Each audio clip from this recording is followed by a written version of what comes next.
Bonsoir et bienvenue en ce lundi 21 juin 2021. Nous en sommes arrivés aujourd'hui à la méditation numéro 458 et plus particulièrement à la méditation numéro 172 dans le livre de l'Apocalypse que nous méditons depuis le début de cette année. Avant de poursuivre dans notre méditation du soir, prions. Père, dans le nom de Jésus, bien-aimé Saint-Esprit, oh, nous te remettons toutes choses. Dehors, nous entendons le tonnerre, nous entendons cette pluie couler doucement, finement, car nous savons que nous avons demandé, nous avons pris autorité en ton nom, Seigneur Jésus, sur cette pluie qui tombe, sur cet horaire, sur ce tonnerre que nous entendons de loin, et nous savons, comme tu l'as fait, Seigneur, eh bien qu'en ton nom, eh bien tout est protégé, tout est gardé. Ouais. Il en va de même pour nous. Ta parole qui est là, dans nos mains, dans nos bouches, c'est ton autorité pour nous. Et nous savons que chaque jour, tout ce que tu nous apprends, c'est pour notre bien, c'est pour nous garder. Alors, oui, nous pouvons entendre aussi gronder, comme nous l'entendons là maintenant. Eh bien, dans notre vie spirituelle également. Mais tu nous donnes toute autorité, tout pouvoir pour faire taire, en ton nom, tout grondement spirituel venant de l'ennemi. Continue à nous apprendre, Père, à nous guider, bien-aimé Saint-Esprit, dans le nom de Jésus, et que tes paroles, Seigneur, percent notre cœur, chaque jour, davantage, et que nous les mettions en pratique au quotidien. Amen.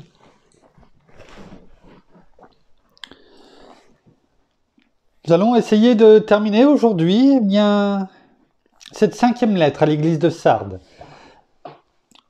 dans laquelle nous sommes depuis un bon moment. Je n'ai pas regardé, mais ça doit bien faire pratiquement 2 mois, à peu près. Je ne pensais pas que cette lettre durerait aussi longtemps, mais c'est qu'il y avait tellement de choses à dire et qui nous ont été montrées. Alors, reprenons le verset 5 et le verset 6 qui termine cette lettre à l'église de Sardes qui se trouve dans le chapitre 3, versets 1 à 6 du livre de l'Apocalypse. Il est écrit « Ainsi, le vainqueur se vêtira de vêtements blancs. Je n'effacerai pas son nom du livre de vie et je confesserai son nom devant mon Père et devant ses anges. Que celui qui a des oreilles écoute ce que l'Esprit dit aux églises. » Merci Seigneur. Merci Seigneur. Alors, nous n'allons pas revenir sur le verset 5, nous l'avons terminé hier, et nous avons vu où était notre foyer, notre maison, où était celui qui nous a tant aimés, qu'il a donné sa vie pour ses amis. Et il nous aime tellement, que non seulement il agit toujours pour nous au quotidien, il est toujours notre médiateur chaque seconde de notre vie, notre intercesseur auprès du Père, et il est là, et il reviendra, comme il nous l'a promis, afin de venir chercher ses amis, ceux que nous avons pendant 2 mois, que notre Seigneur a plutôt dessiné, afin que nous comprenions, qui il vient rechercher. Et on le voit dans ce verset 6 qui, à part pour l'église précédente, pour l'église de Thyatire,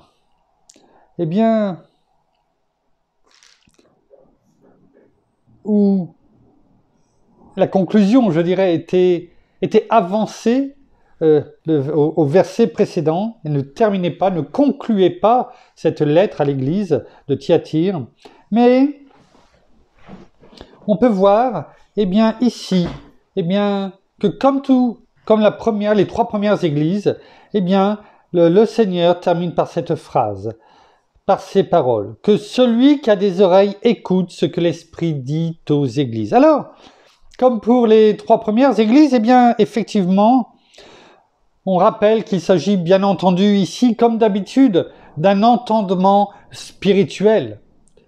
Que tout ce qu'il a dit, non seulement nous le recevions, bien sûr, en tant qu'être humain, créé de peu, inférieur à Dieu, mais créé à son image.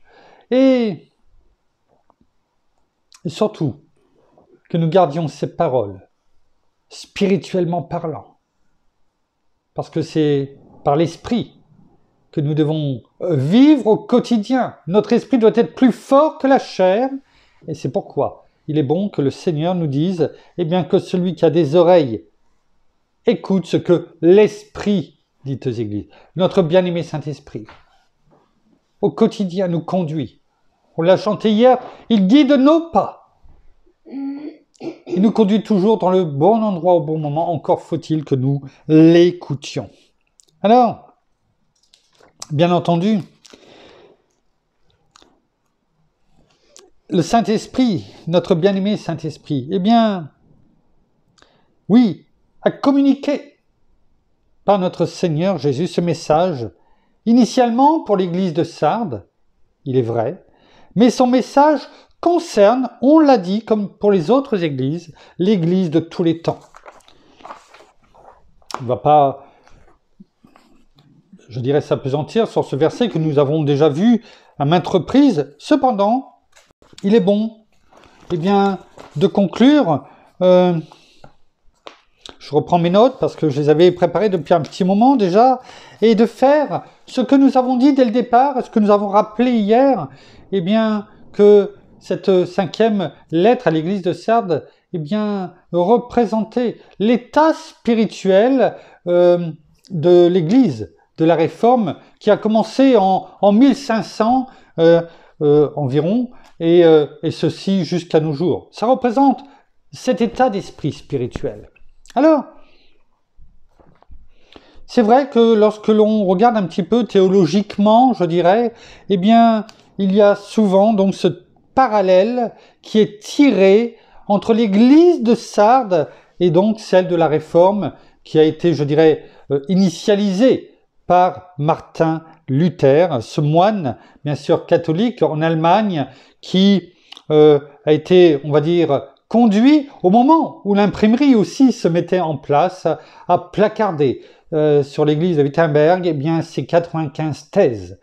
Et cela, eh bien, ça a mis le feu aux poudres. Bien sûr, certains l'ont utilisé parce que c'était aussi peut-être ce que le Seigneur voulait, c'est que Dieu ne fait jamais les choses au hasard. Si cela s'est passé à ce moment, c'était aussi parce que, eh bien, l'imprimerie se mettait en place. Cela a été aussi utilisé par la main divine afin que la parole seule, sola scriptura, qui a été la base de la réforme de Martin Luther, et des Bibles ont été, je dirais, la parole a été mise sous presse, si je puis m'exprimer ainsi, et a commencé à être distribuée. Cela est venu, bien sûr, par Martin Luther, mettre la lumière, si je puis m'exprimer ainsi, eh bien sur ce qui se faisait dans l'Église catholique, notamment les indulgences.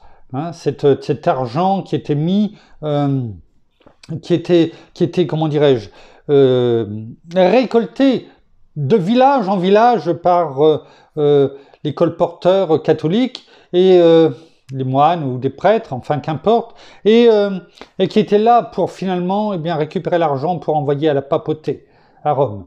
Et ceci notamment pour faire le dôme de l'église Saint-Pierre. Mais aussi mettre en lumière ce que la parole disait du purgatoire, qui n'existe pas. Sur le culte de Marie, qui est toujours vivace, bien entendu, mais qui n'apparaît pas sur la parole. C'est tout cela, on ne va pas les passer en revue, que l'Église de la Réforme, en tout cas au départ, eh bien, a mis en avant, entre autres. Et c'est vrai qu'au début, l'Église de la Réforme, en tout cas la Réforme, ont écrit des pages glorieuses. Retour à la Bible, conversion, les églises pleines, mais aussi les persécutions, tout comme à la première église, eh bien, qui ont été supportées vaillamment. Des serviteurs de Dieu hors du commun. On en parlait notamment de Martin Luther, mais il n'y a pas eu que lui dans toute cette période qui a commencé en 1500 et jusqu'à aujourd'hui. Mais, et c'est tout ce que nous avons pu voir pendant ce temps d'études dans l'église, dans la lettre à l'église de Sardes, eh bien, au fil des siècles, l'érosion s'est fait sentir sous la pression de la critique biblique, ben oui, il faut bien le dire, du libéralisme aussi, parce que le monde a bien changé, du rationalisme, de l'humanisme, parce que c'était un siècle avec l'imprimerie qui a aussi permis à beaucoup d'écrivains d'écrire et de se faire connaître, et bien entendu, de toucher les cœurs, les idées. L'ennemi a aussi utilisé ce moyen pour véhiculer ses pensées au travers des livres, des écrits. Donc de l'humanisme, et bien entendu, on le voit encore plus aujourd'hui, je dirais, je ne dis pas que ça ne date qu'aujourd'hui, mais on le voit encore beaucoup plus aujourd'hui avec ce que l'on appelle l'œcuménisme. Et tout cela, a entraîné tout ce que nous avons médité. C'est-à-dire, en fait, tout cela, c'est l'environnement. Et je ne parle pas des médias d'aujourd'hui, bien entendu. Et tout cela a donné comme résultat, ce que nous avons médité pendant pratiquement 2 mois, dans tout ce qui est notre environnement. Parce que c'est tout cela, tout ce que nous venons d'énumérer. C'est notre environnement. Et c'est cet environnement qui a fini par peser sur les différentes églises, bien sûr, de la Réforme, qui a été glorieuse. Oh, il y a eu des pages glorieuses, régulièrement. Mais tout cet environnement, tout comme ça a été le cas, avant la venue de notre Seigneur et pendant la venue de notre Seigneur, que nous avons médité,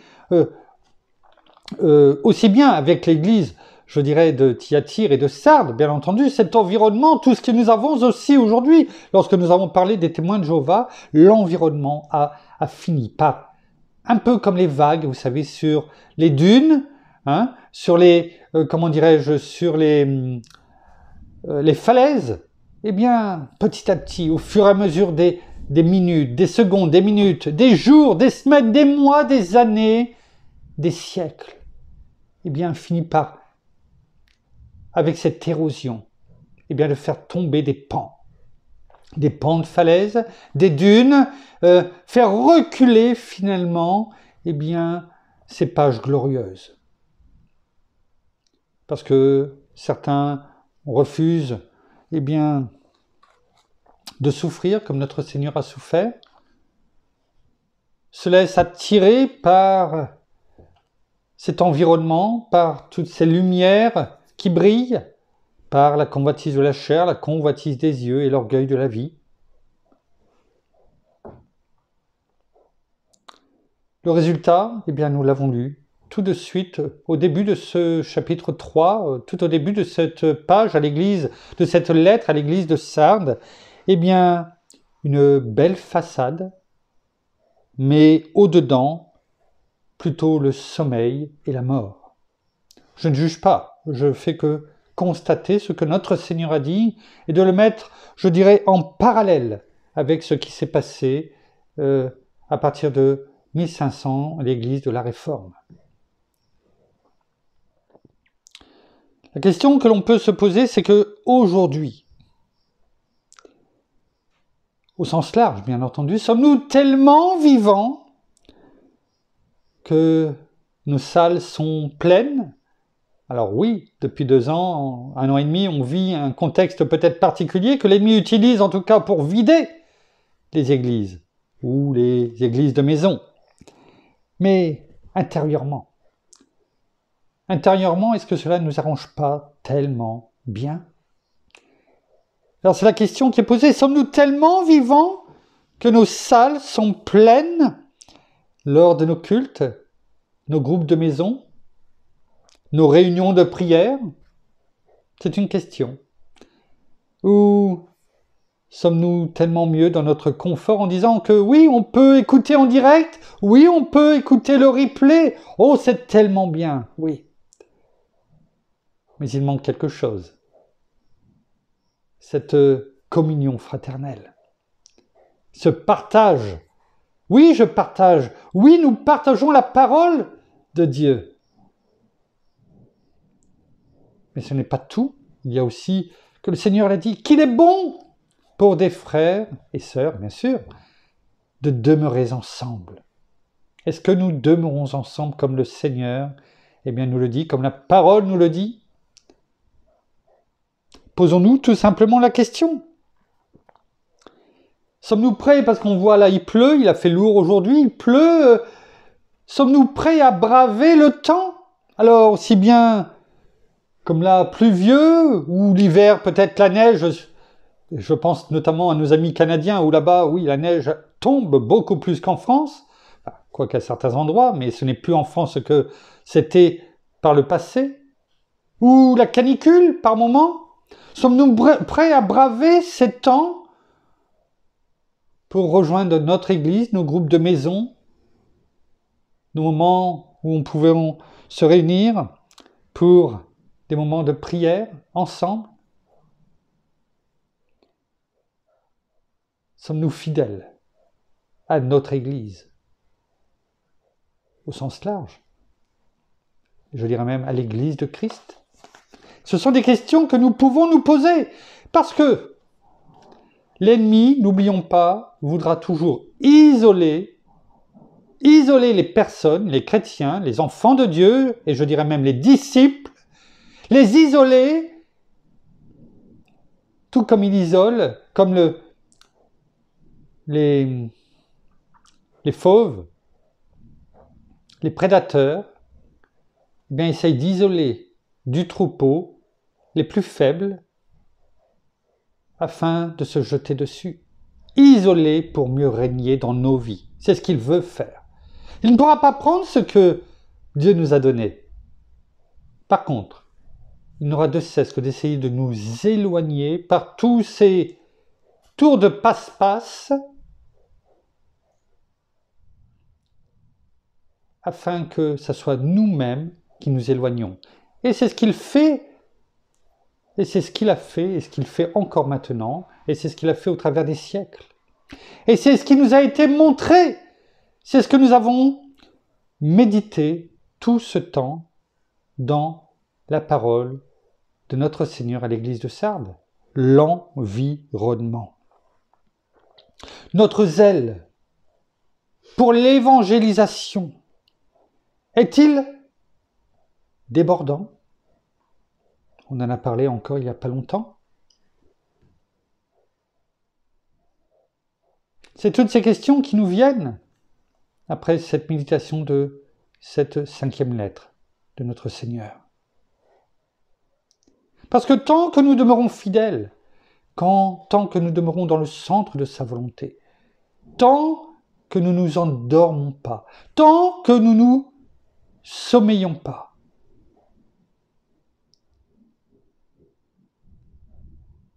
nous restons avec notre Seigneur.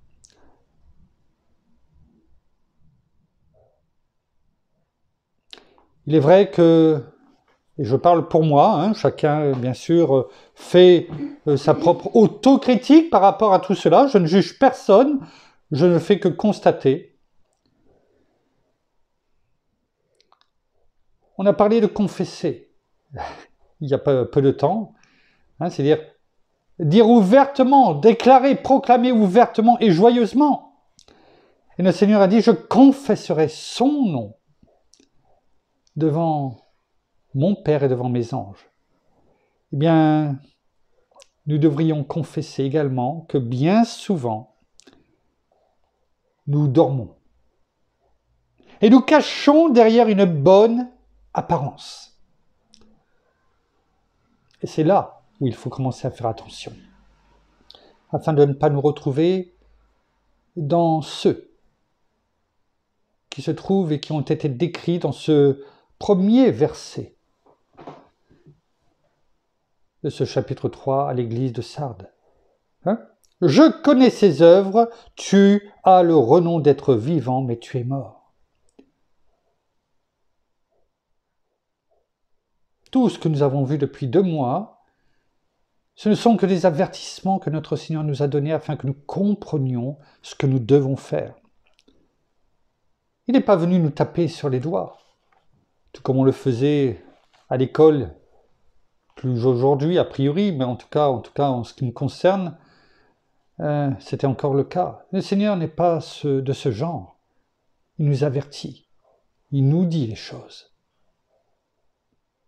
Et c'est bien ainsi. Alors, comme on vient de le dire, nous avons besoin d'écouter l'avertissement du Seigneur et de fuir. De fuir quoi ? Eh bien l'hypocrisie, notre propre hypocrisie. Et de réformer, si je puis m'exprimer ainsi, nos voies. Tout comme il y a eu, à partir de 1500, la Réforme, l'Église de la Réforme, eh bien nous devons, nous qui sommes l'Église de Christ, le temple de Dieu, et où notre Père a mis son Esprit dans le nom de Jésus, en nous, notre bien-aimé Saint-Esprit, eh bien nous devons réformer nos voies, notre façon de faire, notre façon de penser, afin que tout ce que nous avons vu depuis 2 mois, eh bien ne soit pas que des avertissements qui sont entrés dans une oreille et sortis par l'autre.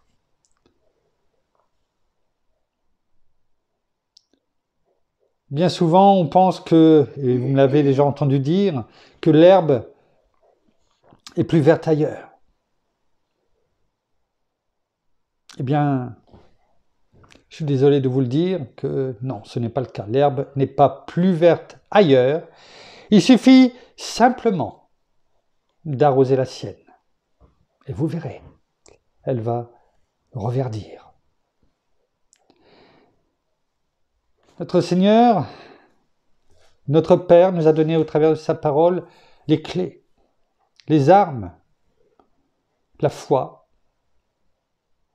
indispensables afin de tenir ferme, afin d'être parmi, eh bien, ces quelques noms, ces quelques personnes qui ont tenu ferme à Sardes. Nous, ses disciples, ses enfants, au travers le monde. Peut-être quelquefois simplement ces quelques lumières qui brillent parmi toutes ces âmes perdues. C'est la foi, sans laquelle nous ne pouvons lui être agréables. Cette foi qui est une grâce, ce don gratuit, la foi, la discipline avant. Nous avons besoin, tout comme on vient de le dire, eh bien, de discipliner nos vies, de les réformer. Pour réformer nos vies, nous devons prendre, au travers de ce que nous avons appris, de ce que nous apprenons au quotidien et que nous allons continuer à apprendre chaque jour, eh bien, de bonnes habitudes dans nos vies.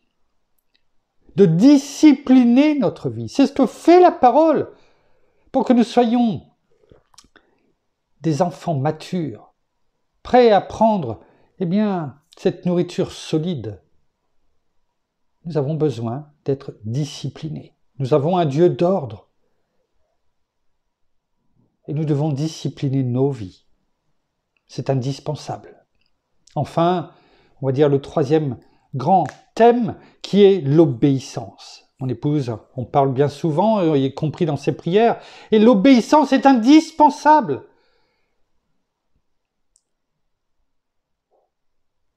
Si nous n'avons pas cette obéissance, à écouter, mais encore plus à mettre en pratique la parole dans nos vies, comment pouvons-nous avancer? La parole nous le dit. Dans Josué 1, verset 8, car ce livre de la loi ne s'écartera pas, c'est-à-dire ma parole, tout ce que je te dis, ne s'écartera pas de ta bouche, pas de tes yeux. Je ne dis pas, bien sûr, pour que ça sorte de notre bouche, il faut l'avoir aux yeux, mais le point final, c'est de ta bouche. Tu méditeras ce que nous faisons, jour et nuit. C'est-à-dire que tu garderas ma parole dans ton cœur. Et c'est facile, parce que notre bien-aimé Saint-Esprit est en nous. Notre Père l'a mis en nous, afin que cela puisse se faire dans nos vies. Donc ce livre de la loi ne s'écartera pas de ta bouche, tu méditeras jour et nuit pour observer et mettre en pratique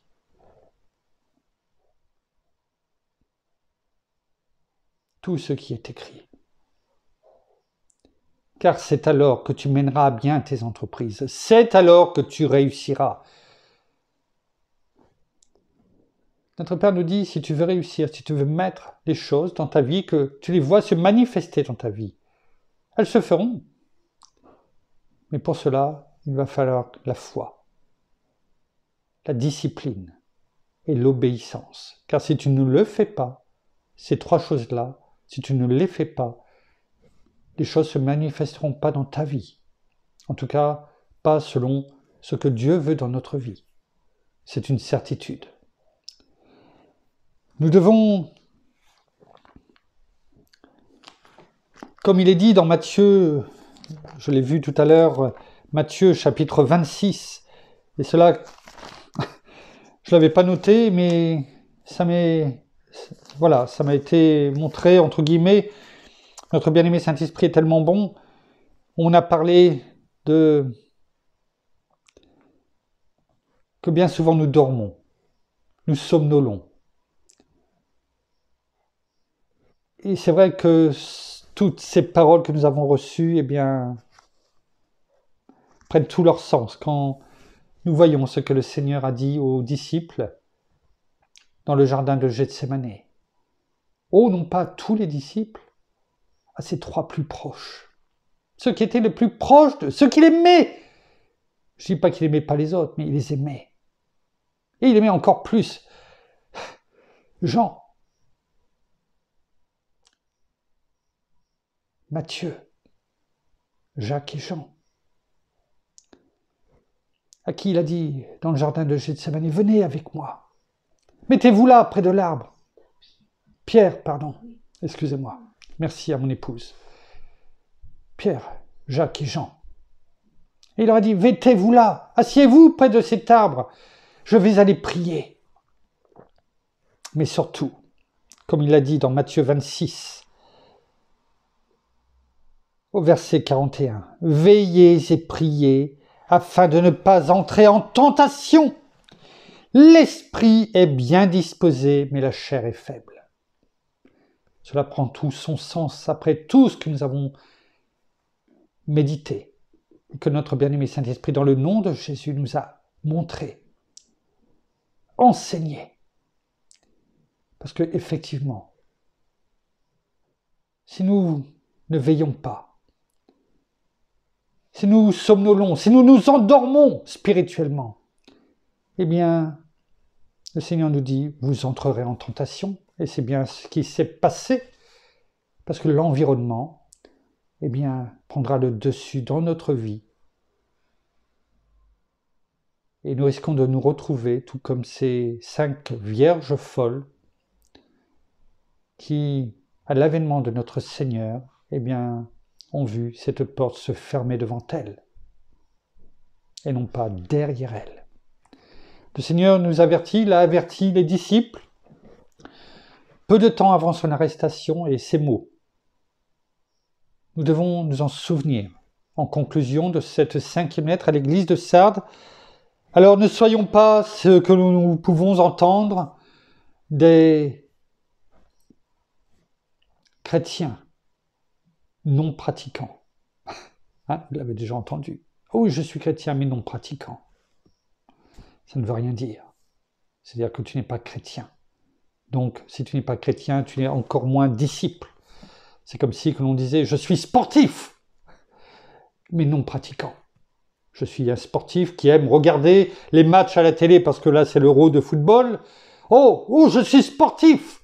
Comme beaucoup, avec leur boisson, leur drapeau à la main, leur peut-être, je ne sais plus comment ça s'appelle, leur sifflet, enfin qu'importe, et criant « oui, vas-y !» refaisant le match, comme des sportifs non pratiquants. Il ne nous viendrait même pas à l'idée, eh bien, d'être, ce n'est pas le cas pour nous, mais d'être végétarien, par exemple, et puis de dire à un végétarien, eh bien, viens, on va manger un bon morceau de viande. Je suis végétarien, mais non pratiquant. Ça ne veut rien dire. Alors, ne soyons pas des chrétiens, et je dirais même des disciples non pratiquants, somnolents, dormants, alors que notre Seigneur nous a dit « veillez et priez afin de ne pas entrer en tentation ». Merci Père, merci Seigneur, merci bien-aimé Saint-Esprit, une fois de plus, pour ce que tu nous as montré ce soir, en conclusion de cette lettre, de cette 5e lettre à l'église de Sardes. Alors veillons et prions, oui, afin de ne pas entrer en tentation et de ne pas tomber dans les pièges de l'ennemi, comme tu nous l'as montré ces 2 derniers mois. Nous terminons par la prière. Merci. Oh, merci. Merci Seigneur, et bien encore pour ta parole ce soir. Merci encore pour ton enseignement. Merci pour tout ce que tu nous révèles jour après jour par notre bien-aimé Saint-Esprit. Merci parce que nous voulons vraiment ouvrir nos yeux, mais aussi nos oreilles afin d'entendre ce que tu as à nous dire, à nous, tes enfants, mais aussi à tous ceux qui voudront écouter et vraiment révéler tout ce qui nous a été caché pendant peut-être tant d'années, pendant peut-être tant de temps. Et tout simplement, eh bien, nous le révéler afin que nous nous endormissions pas, mais que nous veillons. Comme nous l'avons entendu, afin d'être trouvés, non pas endormis, non pas somnolents lors de ton retour, de ton avènement, mais simplement prêts, d'être vigilants, d'être, comme si je peux m'exprimer dans les starting blocks, d'être là, prêts à partir avec toi et partir là où tu veux que nous soyons. Alors soyons prêts, telle une armée se prépare avant le combat, soyons prêt, juste à ton signe, à toi, eh bien tout simplement de pouvoir partir, de pouvoir aller. Réveillons-nous, ne soyons pas ces chrétiens endormis, mais soyons debout, prêts à aller au combat, là où tu nous demandes d'aller, là où tu nous demandes d'être. Soyons vraiment ces enfants réveillés, mais aussi ces soldats réveillés, prêts à combattre l'ennemi et à le renvoyer là d'où il vient. Que nous soyons vraiment prêts à tes côtés. Alors que nous soyons vraiment réveillés, que nous soyons vraiment obéissants, comme nous l'avons entendu, et que nous soyons aussi vigilants afin de ne pas non plus tomber dans tous les pièges que peut nous tendre l'ennemi, soit dit dans la journée ou même dans la nuit ou même ces jours-ci ou peut-être demain. Mais soyons vraiment que nous te demandions eh bien tout simplement cet esprit de discernement et de révélation afin que eh bien nous puissions voir là où voudrait aussi nous emmener l'ennemi, mais que vraiment toi, comme nous savons que tu es là, eh bien tout simplement être prêt à ce que tu nous demandes et surtout à avoir cette vigilance, ne pas baisser les armes, mais toujours les avoir prêts, avoir ce bouclier de la foi, mais aussi cette épée de l'esprit qui est la parole de Dieu. Alléluia. C'est ce que tu nous demandes. Alors, eh bien, soyons vraiment ces enfants obéissants et réveillés. Alors soyez tous abondamment bénis, frères et sœurs, dans le nom de notre Seigneur Jésus-Christ. Amen. Oh, merci. Oh, merci, bien-aimé Saint-Esprit, pour ces mots, cette prière qui nous a réveillés. Oui, merci, merci. Ainsi se termine la méditation de ce soir. Nous vous bénissons abondamment de toutes les bénédictions spirituelles dans les lieux célestes en Christ. Nous saluons nos amis au Québec, au Canada, en francophonie, en France, à Paris et tout autour de chez nous. Et nous vous souhaitons à toutes et à tous une très bonne fin de journée pour certains, très bonne soirée pour d'autres. Un bon appétit pour ceux qui vont progressivement passer à table ou en tout cas manger. Une très bonne nuit à toutes et à tous, dans la paix de notre Seigneur. Avec cette pluie, eh bien, nous avons ce rafraîchissement qui nous est donné. Merci Seigneur. Et nous vous donnons rendez-vous eh bien, demain pour le début de cette 6e lettre à l'église de Philadelphie. Et nous verrons demain eh bien, ce que le Seigneur nous réserve. À demain. Au revoir.